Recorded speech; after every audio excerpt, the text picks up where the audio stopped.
Babe, maganda ba? Which one do you think is better? Tanong ko sa kanya, pero kanina pa talaga ako naiinis dahil sa mga sagot niyang maganda lahat. Ikaw na bahala. Seriously. Para naman ako lang ang ikakasal, na ako na lang lahat ang pipili.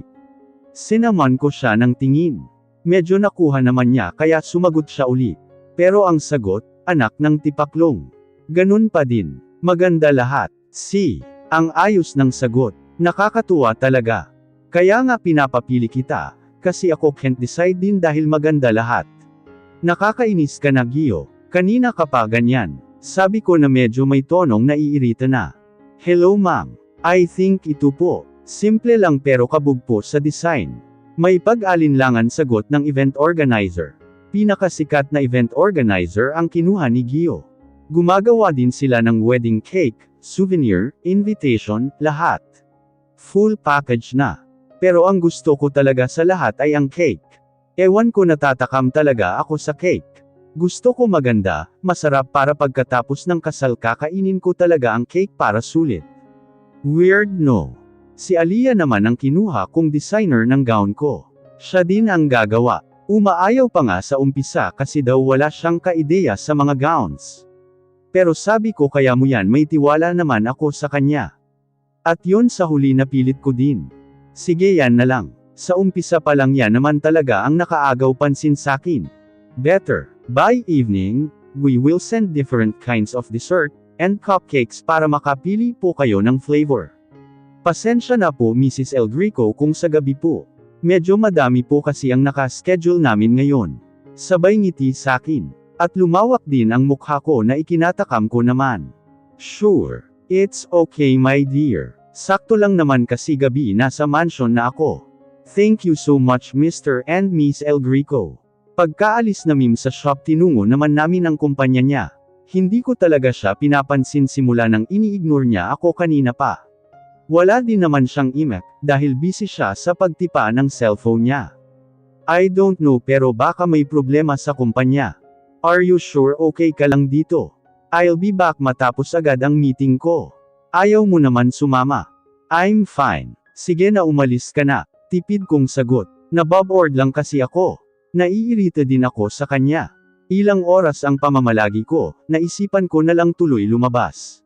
Nagugutom kasi ako. Ayaw ko naman magpautos sa sekretarya niya. Mabait naman ang sekretarya niya, mahiyain din gaya ni Mika. Matagal pa siguro siya. Gagamitin ko na lang ang private elevator niya. Kasi pag doon ako lumabas sa tapat mismo ng sekretarya niya, alam ko na magsusumbong siya kay Gio. Tay magkano po? Pwede po makabili ng kinilo. Ay oo naman miss. Ilang kilo naman? Sige po tay. 3 kilo po. Pwede pong pumili. Piliin ko lang po ang medyo hindi hinog. Sakto lang po. Abay oo naman. Tulungan na din kita. Teka ang dami naman neto. At sa ganyang ayos mo po, aanhin mo naman ito. Malamang tay kakainin. Ano bang klaseng tanong naman niya? Ano naman connect sa suot ko? Kay Rita lang. Tumawa ako ng kaunti kaya napalingon siya. Kakainin po tay. Baka mamaya pa kasi matapos ang meeting ng boyfriend ko. Para naman hindi ako mabored. Ganito karami. Hindi naman sumakit ang tiyan mo niyan. Hindi po. Huwag kayong mag-alala sanay po ako sa mangga. Ngiti ko sa kanya. Ito po tay ang bayad. Teka suklian kita. Ay, huwag na ho tay. Keep the change na po. Bukas nandito pa din po kayo. Bibili po ulit ako ha. Sige tay salamat. Ay oo, naku iha salamat din. Pagpalain ka ng Diyos. Pagkapasok ko ng building lahat ng empleyado ay nakatingin sakin. Ewan ko kung bakit. Nakita ko naman si Kuyang Guard na nagsasalita sa walkie-talkie niya nang makita ako. Hindi ko na lang pinansin pa. Private elevator uli ang ginamit ko. Pero pagbukas pa lang ng private elevator ni Gio, bago pa man ako makalabas ay dinig na dinig ko ang galit niya. Kinabahan naman ako dahil pinapagalitan ng sekretarya niya. Lumapit ako agad sa kanila. Pagpihit ko ng pintuan kita ko ang mukha ni Gio na galit na galit. Where have you been? Hindi mo ba alam nag-aalala na ako? Hindi ka sumasagot ng tawag. Pagkuha ko ng cellphone ko sa bag. Ang daming missed call. Sorry, nagutom kasi ako. Sige na pumasok ka na nga. Hey, I'm not done to you young lady. Hindi ko siya pinansin at tinulak ko siya ng malakas, para makapasok sa loob. Pasensya ka na ha, mainitan lang talaga ang ulo ng boss mo. Ako na ang bahala sa kanya. Tumango naman ang sekretarya niya. Mabuti at medyo kumalma ang aura ng mukha niya, pagkasabi ko na ako na ang bahala. Oh, look who's talking. Ako pa talaga ang mainitan ang ulo. Ikaw nga dyan ang mainit ang ulo kanina pa. Ano naman yang binili mo? Tingin niya sa supot. Kumunot naman ang mukha niya. At anong gagawin mo dyan? Malamang giyo kakainin. Anong klaseng tanong ba yan? Kailan ba ang huling dalaw mo? Ha? Ano? Paano bata? Ayaw ko naman mag-assume siya. Ewan ko. Last month kasi medyo paiba-iba ang cycle ng menstruation ko. Kaya di ko matutukoy kailan ang huli. Wala naman din yan sakin, kasi noong dalaga pa ako ganoon din yan sakin. Let's go. Magpa-check up tayo. Matagal ka na ba na ganyan? Check up. Oo, matagal na. Yes. Why? Matagal na pala. Para malaman natin kung anong solusyon dyan, para maintain kung kailan dapat ang menstruation mo. Medyo kinakabahan ako sa result ng PT at ibang test sakin. Si Gio naman ay kalmado lang din.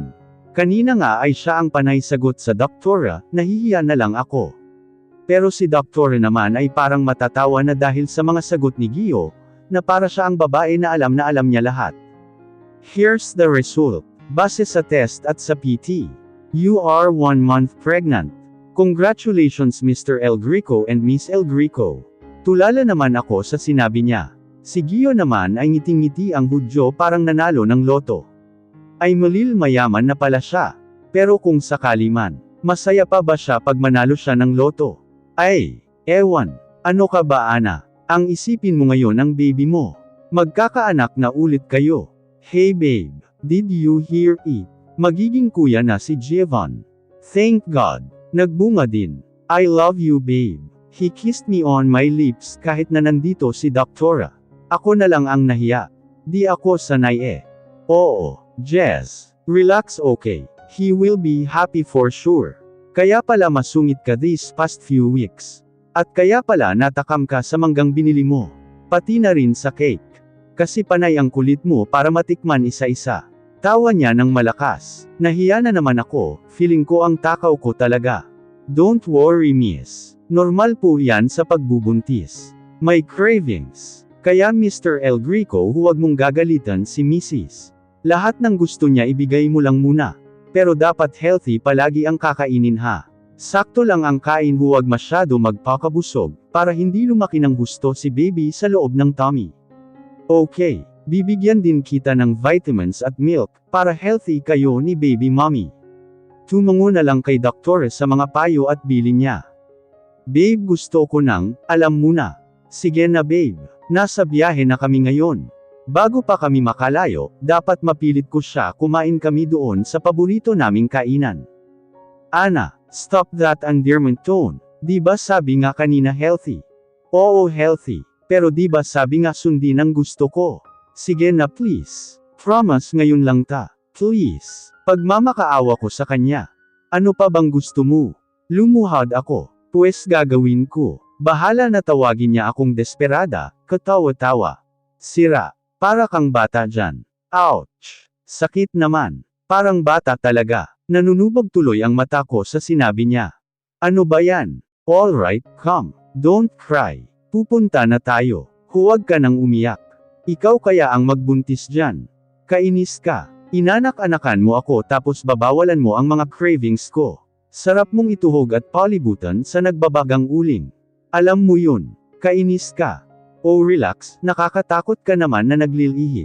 Buti na kayanan ka ni Dale sa pagbubuntis kay Jevon. Nakakairita naman pakinggan ang tawa niya, sarap talaga tuhugin. Paki mo. Kainis. Hindi ko na siya tinignan pa. Tahimik lang kami sa biyahe, habang patungo sa kakainan namin. Wala talaga akong balak lingunin siya o kausapin. Naiinis talaga ako sa kanya. Baba ka na, baka ano pa mangyari sa'yo. Sige na, kainin mo lahat ng gusto mo, basta ngayon lang ito ha. Para na lang kay baby sa healthy food. Yehey, thank you, love you. Agad akong lumabas ng kotse. Kumunot naman ang noo niya. Dahil siguro sa pag-iba ko kaagad ng mood. Ate ito pa po. Tsaka ito po. Magkano po lahat? Mukhang nag-iba kaagad ang atmosphere. Okay na ba? Oo. Thank you. Ay si Pogi, kamusta ka na Pogi? Hindi ka na pumaparito. Kakain ka ba? Nagulat naman ako sa sinabi ng tindera. Tinaasan ko na lang ng kilay si Gio. Opo. Medyo na busy lang po, kaya ngayon lang nakabalik dito. Ganon ba? O siya, anong gusto mo? Pili ka na lang at alam muna para sa'yo may discount. Ay iba si ate. Ang landi din. Panay ang pa-cute. Nako Tay, napili ko na po lahat. Tipid kong ngiti. Ako pala ang magiging future wife niya. Hello po. Nagulat naman siya, pero kalaunan ay nginitian lang ako. Ay nako, ang ganda-ganda niyo po ma'am. Bagay kayo ni sir. Tiyak kay gandang lahi talaga. Ilan ba lahat yan? Para maka-discount kayo. Naging suki naman dito si sir dati, kaya palaging discounted na yan sa amin. Iba talaga nagagawa ng kagwapuhan mo ano. Lakas. Hindi ko naman kasalanan maging gwapo. Don't worry, sa'yo lang itong mukha ko. Lahat-lahat sayong-sayong. Pati na rin doon. Nguso niya sa ibaba na ikinagulat ko talaga. Gio, ang pervert mo talaga. Bahala ka na nga dyan, ikaw na ang magbayad. Iniwan ko na siya, pero rinig ko ang sinabi niya. Pasensya na po, naglilihi po kasi kaya masungit. Okay lang yun. Ganon naman talaga pagbuntis. Intindihin mo na lang ang asawa mo.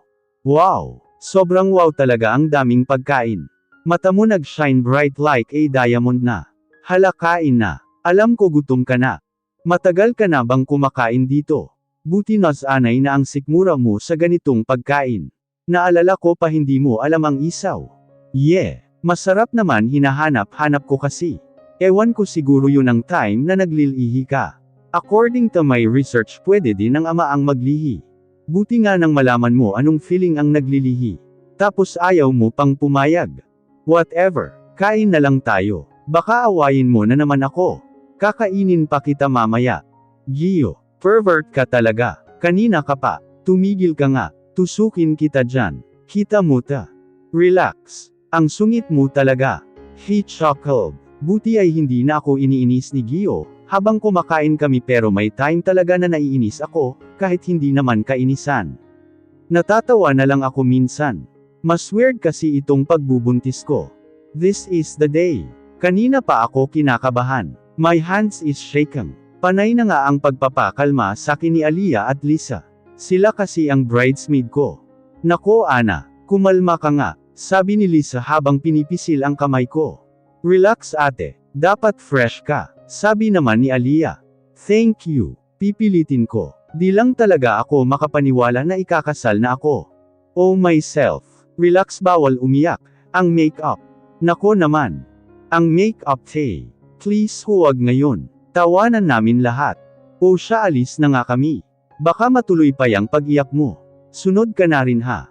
Oo sige, ingat kayo. Ilang minuto lang ay kami na din ang aalis. Si Kuya Bert ang kasama ko. Kaming dalawa na lang ang naiwan sa mansion. Kuya Bert, sunod po tayo sa kanila maya-maya. Sige po ma'am. Habang nasa biyahe kami, palingon-lingon naman ako sa likuran. Wala lang, umaandar na naman kasi ang pagkapraning ko. Baka lang may sumusunod sa amin at kidnapin ako. Natatawa na lang nga ako sa sarili ko, pero totoo lang naman kasi baka may taong gustong-gusto kay Gio sa sobrang kabaliwan ay kidnapin ako. Parang teleserye lang diba? Ay nako, buntis ka nga talaga. Daming iniisip kung ano-ano. Ma'am, nandito na po tayo. I opened my eyes and yes, we're here. There's a lot of people. Lahat ay makikita mo sa kanila ang pagkabigatin. May iba ding mga artista at modelo from States. Nakikita ko rin na papasok na sila sa simbahan. Kaya mas doble na ang kaba sa dibdib ko. Hey Miss Beautiful. Anytime pwede ka nang bumaba. This is your day. Relax lang po tayo. Good luck and congratulations. Thank you. Tanging sagot ko sa coordinator. Pagkababa ko, sinalubong kaagad ako ni Nay Norma. Nay Norma is with me. Since wala na kaming magulang, tinuring ko naman na parang tunay na ina si Nay Norma, kaya siya ang inalok ko maglakad papuntang altar. Napapaiyak nga siya pagkasabi ko. Si Zeus naman ay kasama ko rin. I'm very blessed dahil kung hindi sa mga kapatid ko, hindi namin makakamit ang ganitong karangyaan. Kahit na nadamay sila sa past ko, hindi nila ako iniwan o nagtanim ng sama ng loob. Bagkus ay nagsikap sila para sa amin, lalo na para sa anak ko na sila ang tumayong ama ni Giovanni ng mga panahon na wala si Gio. As I walked down the aisle in my big heavy wedding gown, I recall how it all started. The day I met him, I was fascinated sa kagwapuhan niya. All the tragic I've been through ay sayo lang pala ako babagsak, my Gio. Tinapik ako ni Zeus. Pagpapahiwatig na nandito na kami sa harapan ni Gio. Natameme ako nang makita ko ang kagwapuhang mukha ng magiging asawa ko. Hindi pa talaga ako makapaniwala, Gio El Greco the billionaire. Sikat sa larangan lalo na sa kababehan, ay mapapaibig sa simpleng kagaya ko. Take care my ate kuya. Tawa ni Zeus na ikinatawa naman ng lahat. She's all yours kuya. Thank you Zeus. I promise I will take care of her. Congrats ulit sa inyong mga anak. Iho ikaw na bahala. Salamat po Nay Norma. Sabay sagot namin ni Gio. Makalipas ang ilang minuto ng seremonya, this is it pansit. Father, Gio, do you take Anna to be your wedded wife, to live together in marriage? Do you promise to love her, comfort her, honor and keep her for better or worse, for richer or poorer, in sickness and health, and forsaking all others, be faithful only to her, for as long as you both shall live? Gio, I do. Father, Anna, do you take Gio to be your wedded husband to live together in marriage? Do you promise to love him, comfort him, honor and keep him for better or worse, for richer or poorer, in sickness and health, and forsaking all others, be faithful only to him, so long as you both shall live? Anna, I do. Bamantong hininga talaga ako, bago ako magsalita ng I do. Ayaw kong pumiyok. Pero si Gio ay relax na relax lang talaga. Parang sanay na sa mga ganitong event. How to be you po my handsome baby. Ilang sandali lang ay nasa punto na kami ng pagsuot ng singsing. Si Giovanni ang ring bearer namin. Habang papalapit si Giovanni kita sa kanya ang maaliwalas na mukha. Kay sarap tingnan ang ngiti niya, habang bitbit ang singsing namin ni Gio. I, Anna, take you Gio, to be my husband, my partner in life. I give you this ring as a sign of my love, in front of our friends and family. I promise to love and cherish you, through every obstacle that may come to our path. Walang susuko anumang problema pa yan. Nakaya nga natin ng ilang taon, at hanggang ngayon ay tayo pa rin ang nakatadhana. I'm so blessed to have you Gio. Because of you, I smile, I laugh and I dare to dream more than I ever had. I love you and everything little detail about you. With all that I have, I am honored to call you my husband, from this moment until forever. I love you Gio El Greco. I love you so much babe. Lumingon ako sandali sa mga bisita. Nakita ko si Nay Norma at si Don Santiago, na nagpupunas ng kanilang luha. Ito talaga ang tinatawag na tears of joy. Ilang minuto lang din, ay si Gio na ang magsasalita. Nakakainis talaga dahil relax lang siya. Hindi mo makikita ang kaba sa mukha niya, kundi ang kagwapuhan at kahandaan niya. I, Gio, take you Anna to be my wife, my partner in life and my one true love. Take this ring of a sign of my love. I promise to be your lover, companion and friend. I will cherish our friendship and love you today, tomorrow, and forever. I will comfort you in difficult time, lalo na ngayon na walang pagsidlan sa dibdib ko, ang dobleng kasiyahan na nararamdaman ko. I will cry with you and laugh with you. I'll be open and honest with you. Anna my baby, whatever may come, I will always be here. Hindi kita iiwan muli, kahit 100 problema pa yan, sabay natin haharapin ang mga pagsubok sa buhay. Hindi ako susuko. I always stand by your side, for as long as we live. I love you Anna El Greco. The woman I love, the mother of my child and our coming baby. I love you. Thank you for everything. I love you so much babe. Sabay naman naghiyawan ang mga tao, Dahil rinig na rinig nila ang sinabi ni Gio, dahil sabay neto hinaplos ang sinapupunan ko, at hinalikan ang tiyan ko. Pinahiran ko naman ang nagbabadyang luha ni Gio sa gilid ng mata niya. Ngumiti lang siya at ganun din ako. Father, bride and groom, you have heard the words about love and marriage, have exchanged your vows and made your promises, and celebrated your union with the giving and receiving of rings. It is at this time that I now pronounce you husband and wife. You may now kiss the bride. Naririnig ko na ang mga bisita namin na naghihiyawan.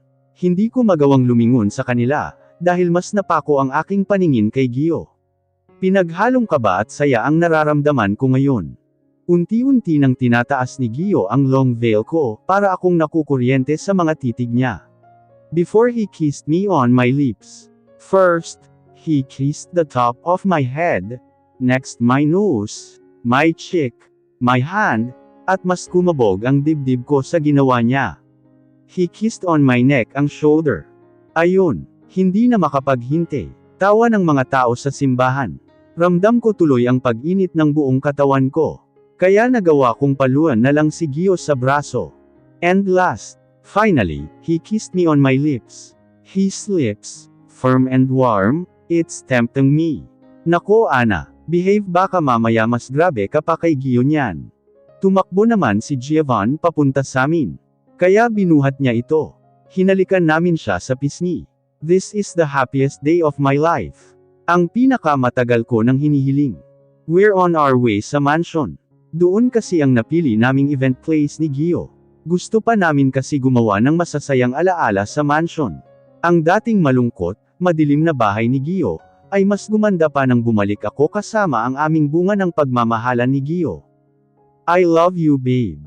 Thank you for everything. For accepting me again. Sabay halik niya sa labi ko. Si Gio talaga ang taong hindi napapagod magsabi ng I love you sakin. At ako naman ang babaeng hindi magsasawa sabihan ng ganyan.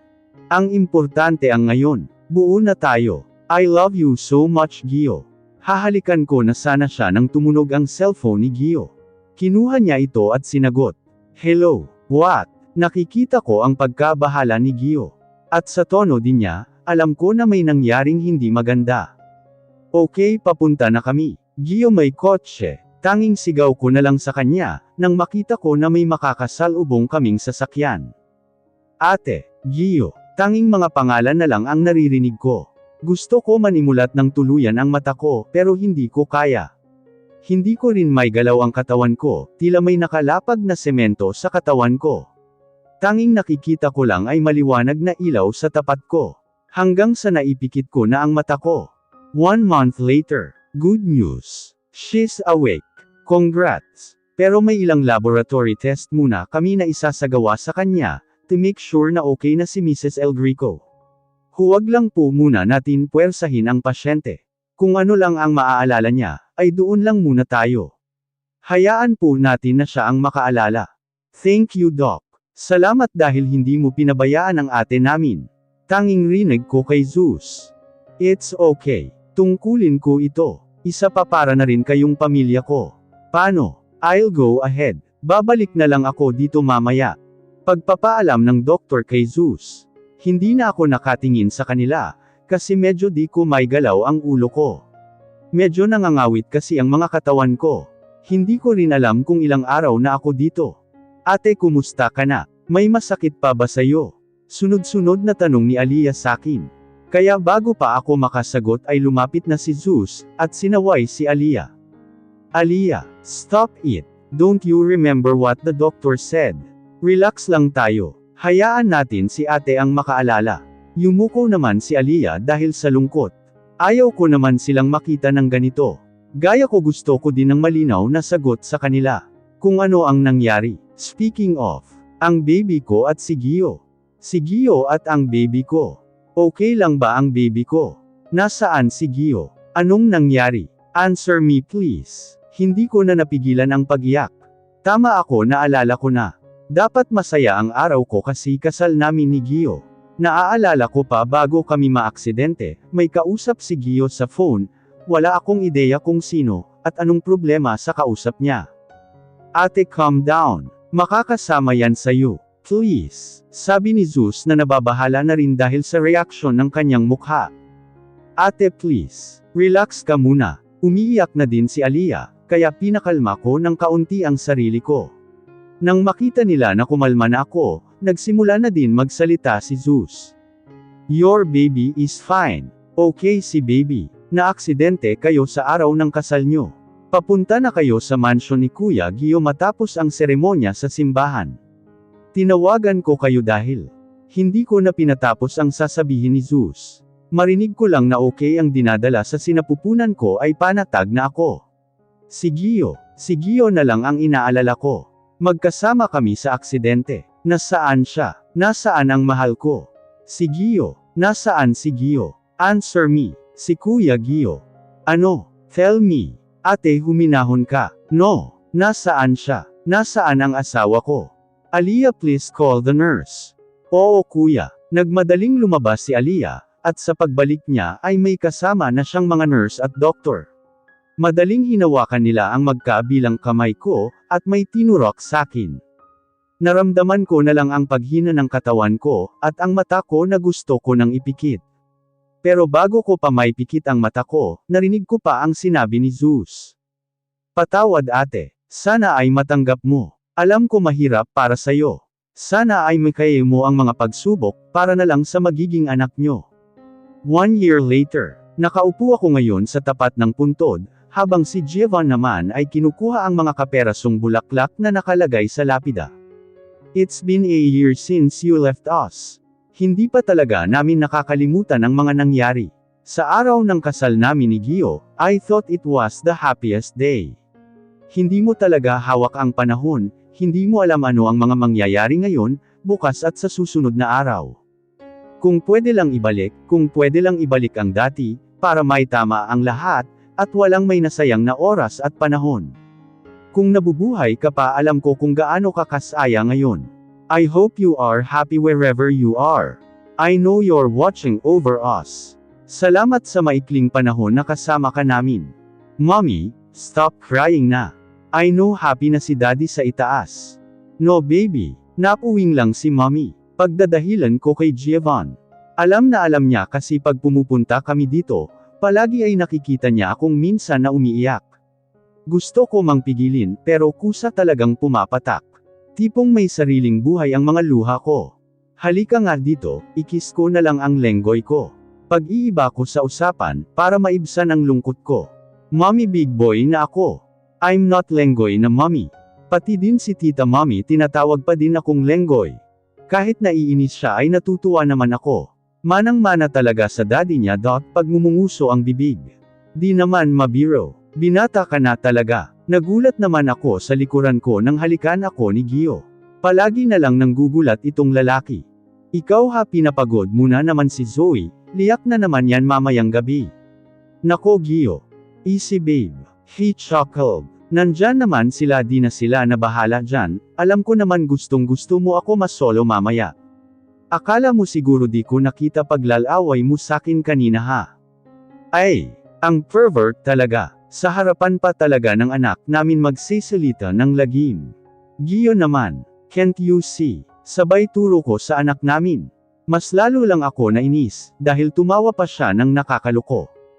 Di naman nila maintindihan ang pinag-uusapan natin. Ang baby ko talaga palagi na lang masungit. Baka may laman na yan ha. Ewan ko sa'yo. Siguro epekto yan sa pagkakabagok ng ulo mo. Alam mo na kasi magbiro. Ay hindi pala. You always pester me. Hay nako Gio, huwag ako. At ba't ba yan pinag-uusapan natin? Sige ka, mamaya dalawin ka ni Papa puro kakalokohan riyan. Sanggit talaga. Kinuha naman niya si Zoe at umupo sa tapat ng puntod ni Papa. Tinitigan niya ito ng mabuti. Alam ko gusto niyang umiyak, pero pinipigilan lang din niya. Nang magkamalay kasi si Gio, walang araw na hindi siya umiiyak sa pagkawala ni Papa. Hindi man naging madali ang nangyari sa amin, dahil sa araw ng kasal namin ay nawala din si Papa. Inatake siya sa puso. Kaya nang pabalik na kami doon nangyari ang lahat. Palagi ko na lang sinasabi sa kanya, na kahit wala na si Papa ay may kapalit naman at si Zoe yon. I'm thankful and blessed dahil nabuhay pa din si Zoe sa sinapupunan ko. At hindi pinabayaan si Gio. Lahat ng hiling ko ay natupad. Hey Papa, kamusta ka na? Pasensya ka na kung ngayon lang kami nakapasil. Sobrang nabisi lang these past few weeks. But you know what, Dad? I have a good news. Yung gusto mong itayo na pabahay para sa mga taong nakatira dati sa sitio, nagawa ko na po. Natapos ko na po para sa kanila. Alam ko kahit wala ka na, ay masaya ka dahil natupad na ang hiling mo. Kung nandito ka lang, madaming tao ang gustong magpasalamat sa iyo, Dad. I wish you were here. Hinagod ko ang likod niya para maibsan ang lungkot niya. I know how hard para kay Gio. Kung nasaan man siya, alam natin na masayang masaya si Papa. Dahil natupad mo ang hiling niya. Kahit wala na siya, hinding-hindi naman siya mawawala dito sa puso natin. Thanks babe. Salamat dahil nandyan ka, kayo ng anak natin. Kayo ang nagpapawala ng lungkot sa buhay ko. Hindi man naging masaya ang araw ng kasal natin. Ang importante ay okay na tayo. Kahit nawala si Papa sa araw ng kasal natin. At sa nangyari sa ating dalawa, may kapalit naman si Zoe at ikaw. Naaalala ko pa, palagi kong pinapanalangin sa Diyos, habang hawak-hawak ang kamay mo, na sana hindi ka sumuko, hindi ka bumitaw. Kahit nasabi ng doktor na malabo na medyo humihina na ang paghinga mo, sabi nga nila na baka apparatus na lang ang nagpapabuhay sa'yo. Kahit anong sabi nila hindi ako sumuko. Palagi ko na lang sinasabi sa kanila na I trust Him, I have faith, alam ko hindi ako papabayaan ng Diyos, at tutuparin niya ang hiling ko. At tinupad niya. Thank you babe dahil hindi ka sumuko. Ako na ang pinakamasayang lalaki sa buong mundo. I'm so lucky to have you in my life and our kids. I love you so much babe. Ilang araw ang nakalipas. Ito ang araw ng grand opening ribbon cutting ng pabahay, na binigay namin sa mga taong nawalan ng tirahan sa barangay sitio. Actually, sa dating lugar pa din namin ginawa ang pabahay. Lahat ng tao ay nag-aabang sa seremonyang ito. Makikita mo ang mga ngiti sa mukha nila. Ang iba naman ay walang sawang pagpapasalamat sa amin. Natutuwa naman kami dahil napasaya namin sila ng lubos. I am here standing beside him, habang si Gio ay nagsasalita tungkol sa pabahay. At heto na naman ako. Umaandar na naman ang pagka-inhit ko. This past few days kasi gusto ko talaga siyang lambingin palagi. I want to satisfy. Gusto ko siyang kayakap lagi, lahat ng sa kanya. Minsan tinatawanan na lang niya ako. Para daw akong pusa na gutom, at umaatake na lang bigla. Kaya kagabi nag-research talaga ako, kung normal ba ang mag-crave ng ano. And yes, normal lang daw lalo na pag-inhit ang babae, at kadalasan daw nangyayari yan sa mga buntis. Instead of food, iba ang gusto nila. Then I found out that I am pregnant. Nag-PT kasi kaagad ako. Hindi naman kasi ako ganito. As in ngayon lang talaga. Binalak ko munang hindi sabihin kay Gio, that we are having a baby. I want to surprise him sana, kaso naunahan ako. Hindi ko naman alam na makikita niya ang resulta ng PT. Wala na akong nagawa pa. I make him happy again. Nagre-request pa nga na sana twins daw. Kaya ginawa ko, binutukan ko siya, para lang kasing pagkain kong maka-request. This day, I'll grab this opportunity, and I want you to witness. Naagaw naman ang pansin ko sa sinabi niya. Ano daw? Grab this opportunity. Bakit ba? May ano ba? Ana, my baby. Alam ko hindi naging maganda ang pag-iisang dibdib natin sa araw ng kasal natin. Dahil sa mga nangyari na nawala ang papa ko, at sa pagka-aksidente natin. Gusto ko lang malaman mo mahal na mahal kita. Kahit ilang beses pa kita pakasalan sa iba't ibang simbahan pa yan, ay gagawin ko. Nangangako ako ngayon, na walang oras, araw buwan, taon akong sasayangin mapasaya ka lang, kayo ng mga anak natin. Dahil sa'yo naging buo ako, dahil sa'yo binago mo ang mundo ko. At ngayon ako naman ang babawi sa'yo. Thank you for making my life happy. Thank you babe. Kaya nandito ako sa iyong harapan, luluhod ulit para itanong sa'yo na will you marry me again? Pinaghalong kaba at saya ang nararamdaman ko ngayon. Sobra-sobra na kasi ang pinapakita ni Gio. Nasa kanya na ang lahat, mabait, mapagbigay, at mapagmahal na asawa, lalo sa anak namin. Hindi ko alam kung paano ko napaibig ang isang billionaire. Pagtingin ko sa harapan, lahat ng tao ay naghihintay sa sagot ko. Medyo naluluha na nga ako. Kung pwede lang umiyak ng todo gagawin ko. Gio naman, nakakainis ka. Alam mo na ang sagot ko. I love you so much Gio, I love you so much babe. Yes, I will marry you again. Naghiyawan naman ang mga tao, lahat sila ay bumabati. Ang iba naman ay kinikilig din. I didn't expect na gagawin ni Gio ang ganito. Lalo na sa harapan ng maraming tao. I love you so much babe. I promise, I will make you happy every day. Ikaw at ang anak natin ang kayamanan ko. Wala akong sasayangin na panahon, makasama ko lang kayo. I promise to love you and our kids forever.